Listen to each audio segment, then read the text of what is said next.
digariskan di dalam nama Bapa, di dalam nama Tuhan Yesus Kristus, dan oleh kuasa Roh Kudus. Amin. Kasih karunia dan sejahtera dari Allah Bapa Tuhan Yesus Kristus menyertai kita sekalian dalam keadaan di saat ini.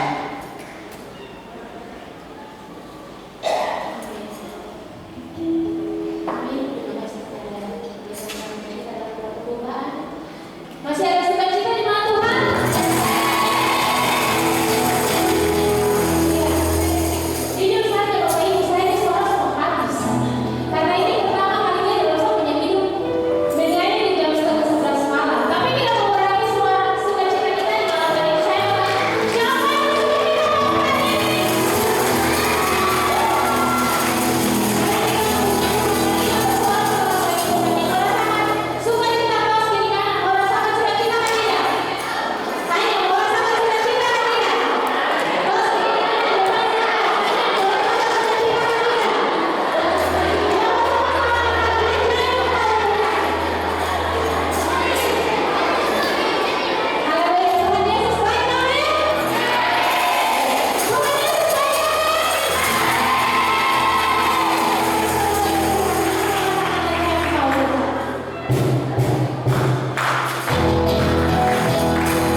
semua kami yang ada di ruangan ini, yang ada di luar ruangan gereja ini, kami mohon Roh Kudus menggerakkan semua kami untuk dapat memberikan diri dan pendengaran, supaya benar-benar kami mengerti apa yang kami dengar dalam firman Tuhan di saat ini. Bicaralah kepada kami Tuhan, karena kami siap untuk mendengarkan firman-Mu. Amin.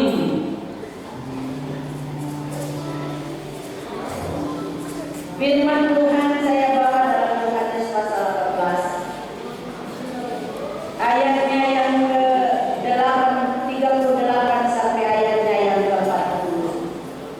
Yesus dihukum mati. Sesudah mengatakan demikian, keluarlah Pilatus lagi mendapatkan orang-orang Yahudi dan berkata kepada mereka, "Aku tidak mendapati kesalahan apapun padanya, tetapi pada kamu ada kebiasaan bahwa pada Paskah aku membebaskan seorang babimu. Maukah kamu supaya aku membebaskan raja orang Yahudi bagimu?" Mereka berteriak pula, "Jangan dia, melainkan Barabas. Barabas adalah seorang penyamun."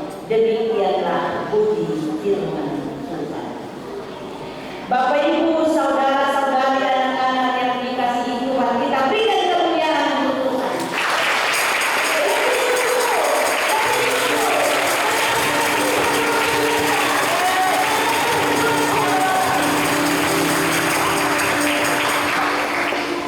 Memang benar, Tuhan sangat menyayangi Bapak Ibu saudara. Memang benar, Tuhan sangat menyayangi dan mengasihi Bapak Ibu saudara. Bapak Ibu saudara, kami semua ada di sini karena kasih Yesus Kristus. Karena kasihnya Dia mati. Dia tidak melakukan kesalahan, tapi karena Bapak Ibu dan saya. Amin Bapak Ibu. Bapak Ibu saudara, hukuman mati bagi Yesus ini sesuatu yang tidak masuk akal. Ini sesuatu yang tidak bisa diterima oleh seseorang yang tidak pernah melakukan kesalahan. Siapapun dia, kalau tidak melakukan kesalahan, diperhadapkan dengan hukuman mati, dia akan berontak, dia akan menolak, dan dia akan melawan karena dia tidak melakukan kesalahan. Nah, bagaimana kita melihat dengan hukuman mati yang diperhadapkan, yang dijatuhkan kepada Yesus? Kalau di Indonesia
Kejahatan yang telah dilakukan Yesus tidak pernah ditemukan karena Yesus tidak pernah melakukan kejahatan. Sebaliknya kita ketahui dengan jelas melalui Alkitab apa saja yang telah dibuat oleh Yesus. Dalam masa pelayanan Yesus selama 3,5 tahun, waktu Yesus lahir di tengah-tengah ayah dan ibunya Maria dan Yusuf, karena kuasa Allah itu Yesus dilahirkan di tengah-tengah keluarga Maria dan Yusuf. 30 tahun kemudian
saudara.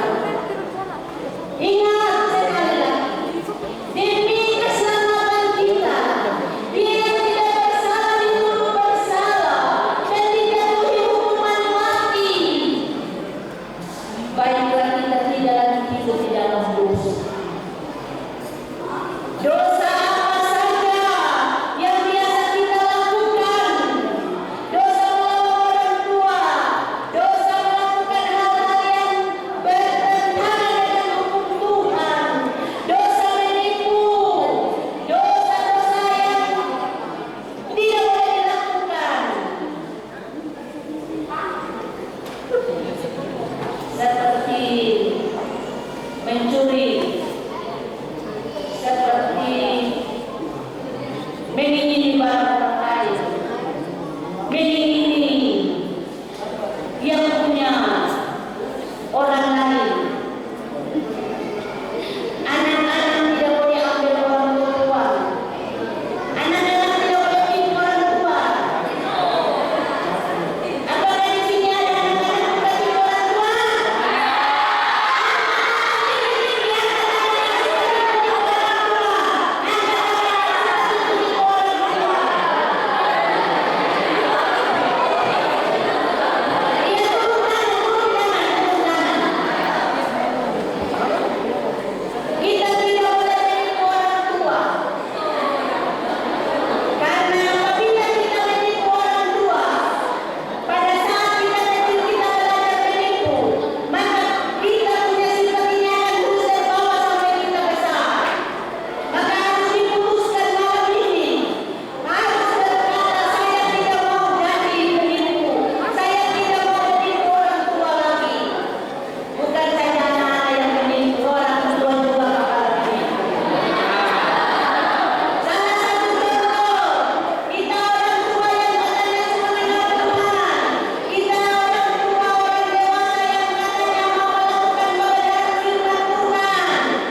untuk dikuburkan bersama dengan Bapa. Itu berarti cintanya ada di bibir, cintanya di hati sementara saja, tetapi untuk mengorbankan diri sampai mati bersama.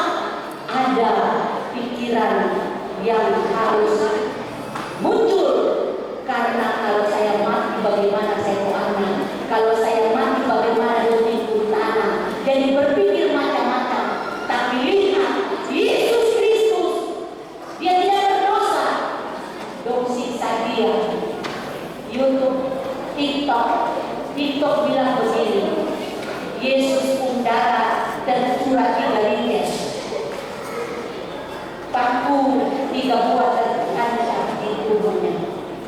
3 hari dia di dalam, dia mati di dalam kuburnya. Lalu pada hari yang ketiga dia bangkit. Lalu dia bangkit langsung dia naik ke surga. Dia bangkit langsung dia naik ke surga. Kenapa dia tidak langsung naik ke surga? Karena ada maksud Yesus. Pada saat Yesus ditangkap, pada saat itu iman murid-murid mulai goyang, lari kiri lari kanan, sembunyi sana sembunyi sini, termasuk yang menjual dan yang mengkhianati. Apakah kita di sini ada menjual Yesus? Apakah kita di sini ada mengkhianati Yesus? Ada.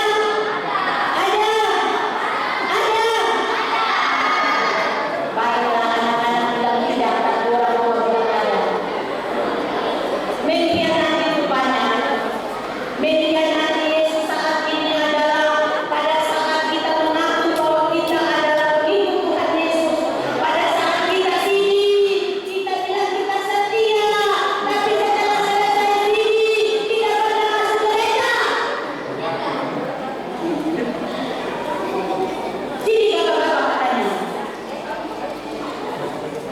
Pada saat kita mengaku Yesus, pada saat kita dipanggil jadi pelayan Tuhan, pada saat kita dipanggil menjadi badan pelayan kita dilantik, ada air mata yang menetes.